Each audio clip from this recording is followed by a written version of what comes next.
Manchester city Real মাদ্রিদের কাছে ৩-১ গোলের ব্যবধানে পরাজিত হয়ে চ্যাম্পিয়ন্স লিগ থেকে বিদায় নিয়েছে। প্লে অফের দ্বিতীয় লেগে সিটিকে ৩-১ গোলে হারিয়ে দিয়েছে রিয়াল মাদ্রিদ। ৩টি গোলই করেছেন কিলিয়ান এমবাপ্পে। এই জয়ে প্লে অফ পেরিয়ে পরের পর্বে পৌঁছে গেল বর্তমান চ্যাম্পিয়ন রিয়াল।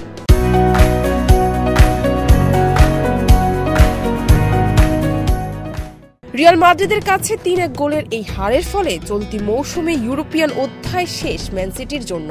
বিপর্যয়ের ঘূর্ণিপাকে থাকা দলটির জন্য একদিকে থেকে এই হারটাই স্বস্তির। ইংলিশ ফুটবলে এখন পূর্ণ মনোযোগ দেওয়ার সময় তার দলের।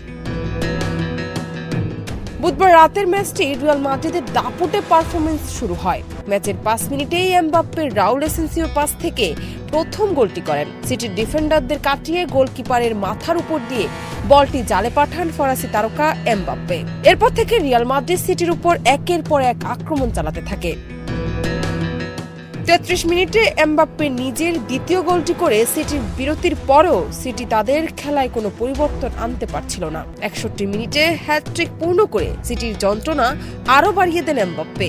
যদিও শেষ দিকে নিকো গঞ্জালেস একটি গোল শোধ করেন, তবুও ম্যাচের নিয়ন্ত্রণ পুরোপুরি রিয়ালের হাতে চলে যায়। দুই লেগ মিলিয়ে রিয়াল জয় পায় ৬-৩ ব্যবধানে। তখনই সিটির বিদায় অনেকটাই নিশ্চিত করে দেন। জান্নাত নিপু, দেশ রূপান্তর।